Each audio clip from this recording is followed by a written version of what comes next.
sakit hati banget ya. Kayak dirampok lah gitu kemenangannya gitu. Apalagi kan dibuat apanya seperti permainan dibiarkan terus berlangsung sampai lebih dari 10 menit ya.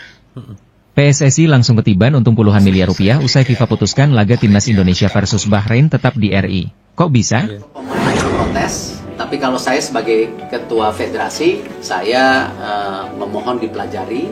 Karena kalau level Asia ini mau setara dengan... Beda dengan AFC, FIFA pastikan laga timnas Indonesia versus Bahrain digelar di Indonesia. Tolak main di Indonesia, Bahrain kalah WO. Bisa mengelakkan ketika beberapa media internasional.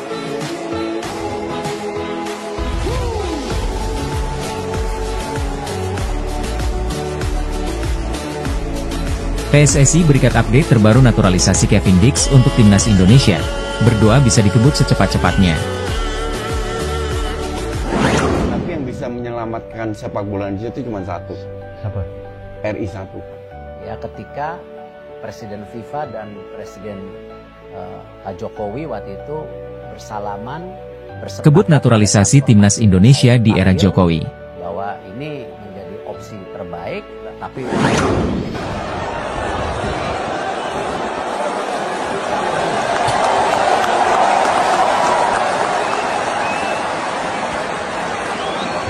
Jokowi semangati timnas Indonesia usai kalah dari Cina, peluang masih besar.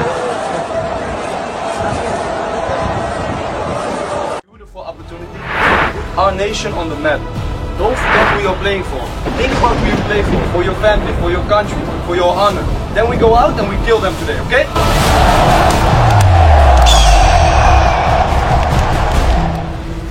PSSI langsung ketiban untung puluhan miliar rupiah usai FIFA putuskan laga timnas Indonesia versus Bahrain tetap di RI. Kok bisa? PSSI akan mengantongi puluhan miliar rupiah setelah FIFA memutuskan laga kualifikasi Piala Dunia 2026 antara timnas Indonesia melawan Bahrain pada 25 Maret 2025 nanti tetap di Jakarta. Timnas Indonesia sempat terancam tidak bisa mendapat dukungan langsung dari puluhan ribu pendukungnya di Jakarta karena permintaan Bahrain kepada FIFA dan AFC. Federasi Sepak Bola Bahrain BFA meminta kepada FIFA dan AFC untuk memindahkan venue pertandingan melawan timnas Indonesia di luar Indonesia. Bahrain merasa keamanannya terancam karena mendapat serangan di media sosial oleh supporter Garuda, setelah laga kualifikasi Piala Dunia 2026 pada 10 Oktober 2024 lalu. Pada laga yang berakhir sama kuat 2-2 itu, supporter timnas Indonesia sangat kecewa dengan kepemimpinan wasit Ahmed Alkaf karena dinilai lebih memihak kepada tuan rumah Bahrain. Salah satunya yaitu membiarkan laga tetap berjalan hingga menit ke-99, padahal wasit asal Oman tersebut hanya memberikan tambahan waktu selama 6 menit saja. Akibat keputusannya tersebut, Bahrain berhasil mencetak gol penyama kedudukan pada menit ke-95 yang akhirnya menggagalkan kemenangan timnas Indonesia.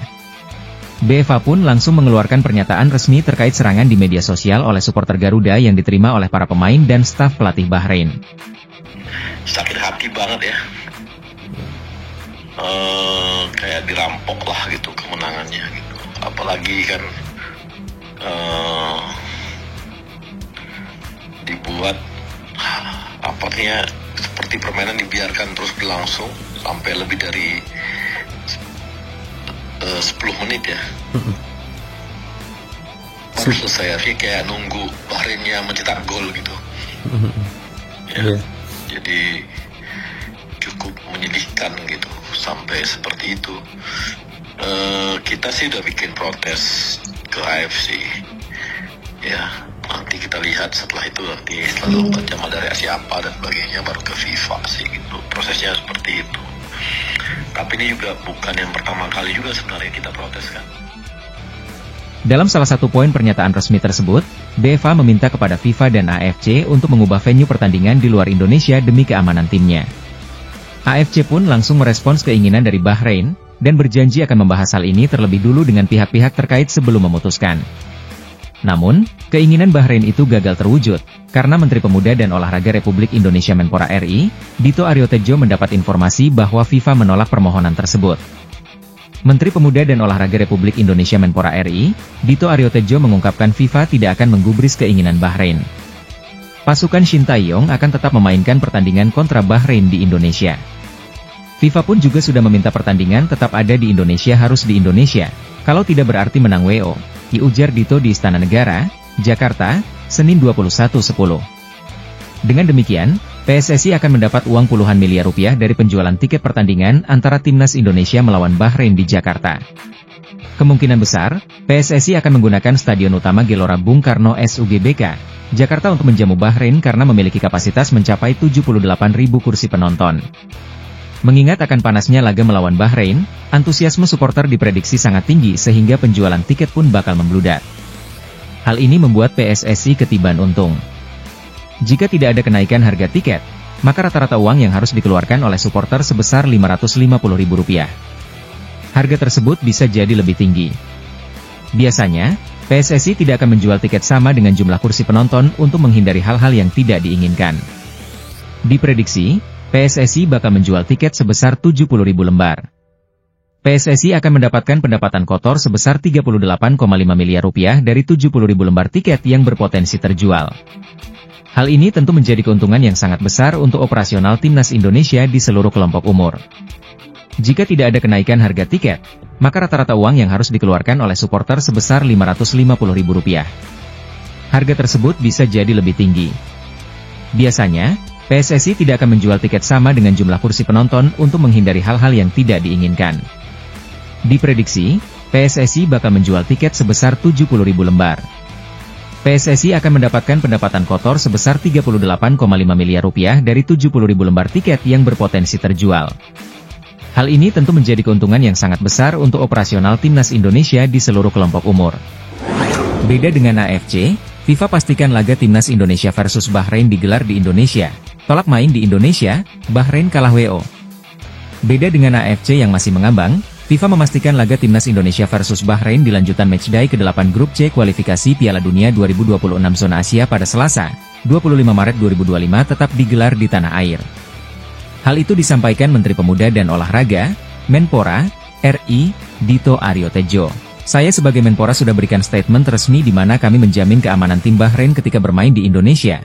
Insya Allah tak akan ada ancaman dan keselamatannya pasti terjaga, kata Dito Aryo Tejo. Jadi kalau ada klaim-klaim atau statement dari pihak Bahrain yang mengatakan rasa tidak aman kalau berada di Indonesia itu bisa kami pastikan tidak ada potensi ancaman atau potensi keamanan yang bisa membahayakan tim Bahrain. Jadi seharusnya tidak ada alasan. Lanjut pria yang untuk kedua kalinya dilantik sebagai Menpora Republik Indonesia. Dan FIFA juga sudah meminta pertandingan tetap di Indonesia. Terjadi di menit ke-99. Ketika di ujung kita kecolongan, saya mau berusaha profesional ya. Kita harus introspeksi diri, tetapi juga kita tidak mendiamkan. Ya kita protes, ini ada jelas surat protesnya ketika habis bertanding. Harus di Indonesia, kalau tidak berarti menang WO, tegas politikus Partai Golkar ini. Berdasarkan pernyataan di atas, jelas sudah laga Timnas Indonesia versus Bahrain tetap digelar di Indonesia. Keputusan ini diambil karena jelas Jakarta yang menjadi kota penyelenggara pertandingan dalam kondisi kondusif. Hal ini berbeda dengan Iran dan Palestina yang harus melakoni laga kandang mereka di tempat netral karena adanya konflik di negara mereka. Sebelumnya, AFC mengaku akan mempertimbangkan lebih dulu permintaan Federasi Sepak Bola Bahrain, BFA, yang mengharapkan laga Timnas Indonesia versus Bahrain digelar di tempat netral. 2 hari setelah BFA melemparkan permintaan, AFC memberi tanggapan di atas. Dalam rilisnya pada Jumat 18 Oktober 2024, AFC akan mengajak FIFA, BFA dan PSSI untuk duduk bareng sebelum keputusan diambil. Jadi bagi Anda pencinta sepak bola tanah air tak perlu khawatir Timnas Indonesia gagal bermain di kandang sendiri saat menghadapi Bahrain. Sebab, FIFA sudah menyampaikan konfirmasi kepada pemerintah Indonesia, dalam hal ini Menpora Dito Aryo Tejo. Dengan begitu, peluang Timnas Indonesia menang atas Bahrain terbuka lebar. Jika menang atas Bahrain, peluang Timnas Indonesia ke Piala Dunia 2026 semakin hidup. Oke. Langsung, dan saya sebagai Ketua Federasi pun mengirim surat kepada Ketua FC, mohon dipelajari. Kalau pemain protes, tapi kalau saya sebagai Ketua Federasi, saya memohon dipelajari. Karena kalau level Asia ini mau setara dengan Eropa, ya kualitas pertandingan harus ditingkatkan dan harus benar-benar fair.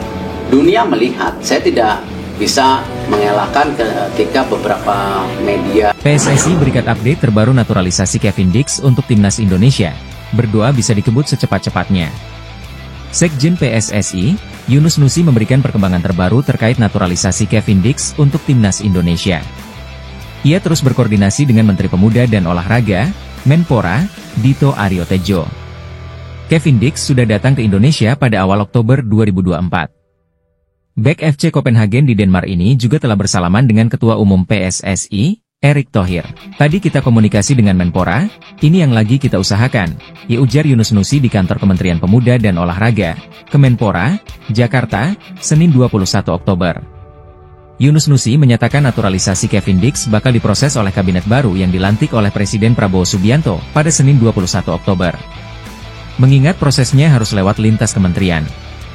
Yunus Nusi berharap proses naturalisasi Kevin Dix dapat kembali berjalan pada Selasa 22 Oktober. Ia ingin pemain berdarah Maluku ini bisa cepat membela timnas Indonesia. Kabinet baru hari ini dilantik. Mudah-mudahan besok sudah dalam proses administrasi, dan kita berdoa saja mudah-mudahan bisa kita sebut secepatnya bisa mengejar target yang diharapkan, tutur Yunus Nusi. Kevin Dix dulu, pokoknya setelah jabat tangan dengan Ketua Umum PSSI baru kita umumkan, imbu Yunus Nusi.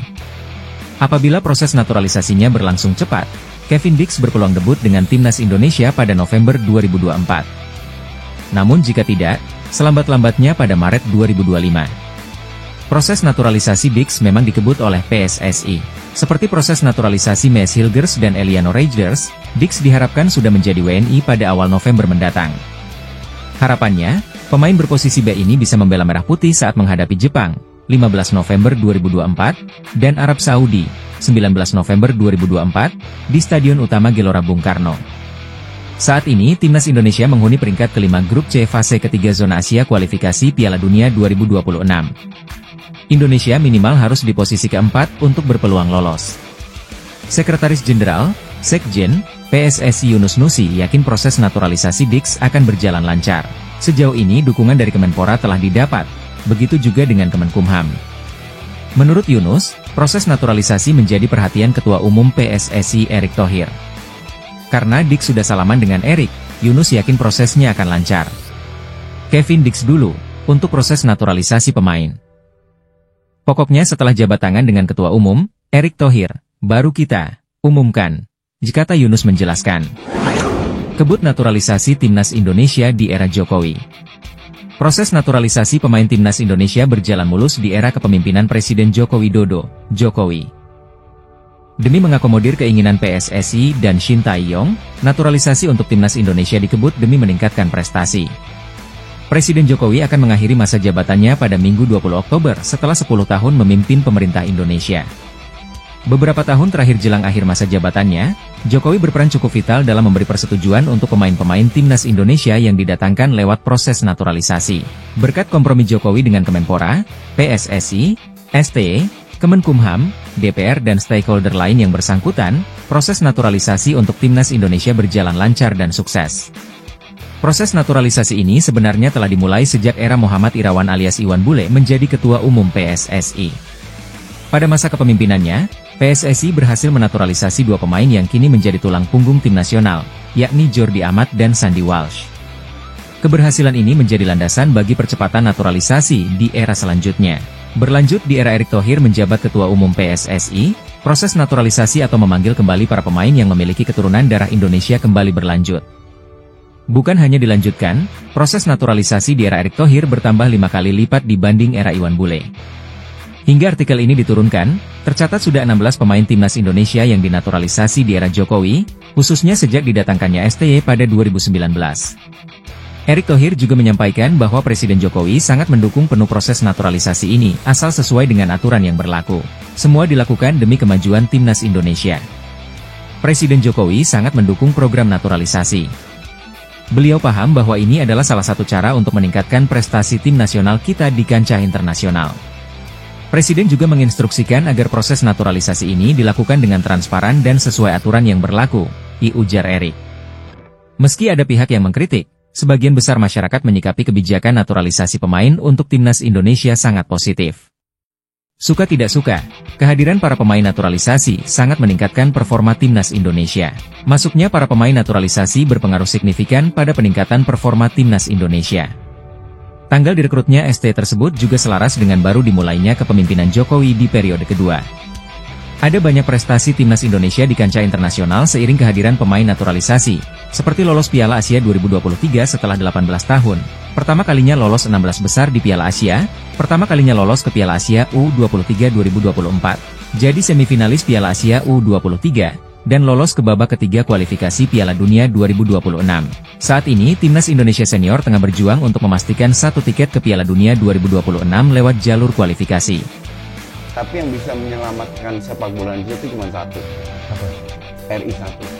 Ya, ketika Presiden FIFA dan Presiden Pak Jokowi waktu itu bersalaman, bersepakat ada transformasi.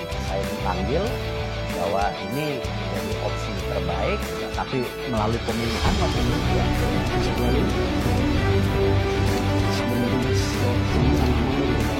I don't ever slow up, no I don't take shit. I got no love for the fakeness. If you wanna play tough and wanna hate this, I'll always show up.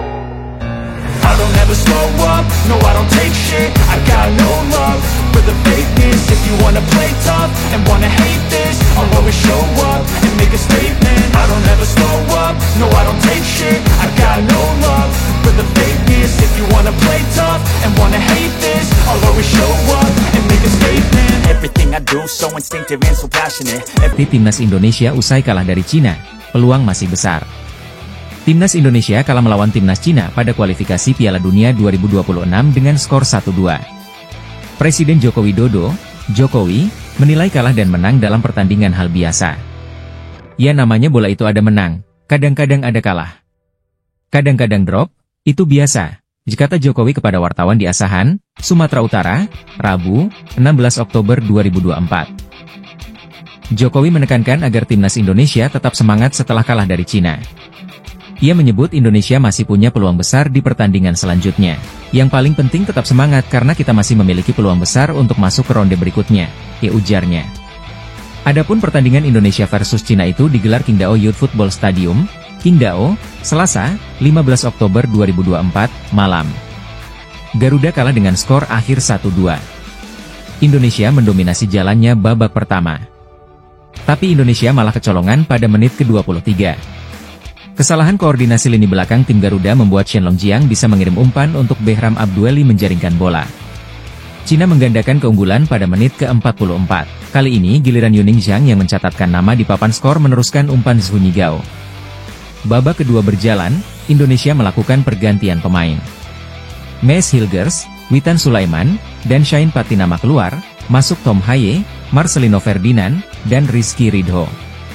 Indonesia akhirnya bisa mencetak gol pada menit ke-86. Berawal dari lemparan ke Pratama Arhan, Tom Haye sukses menjaringkan bola. Tendangan voli Haye 2 menit berselang juga belum membuahkan hasil. Bolanya masih melesat jauh. Laga memasuki injury time, wasit memberi waktu 9 menit. Hingga laga selesai tak ada gol tambahan, Indonesia kalah 1-2. Dengan hasil ini, Indonesia masih tertahan di posisi kelima klasemen kualifikasi Piala Dunia 2026 ronde ketiga grup F dengan torehan 3 poin. Cina masih ada di posisi terbawah juga dengan raihan poin yang sama, Indonesia unggul selisih gol.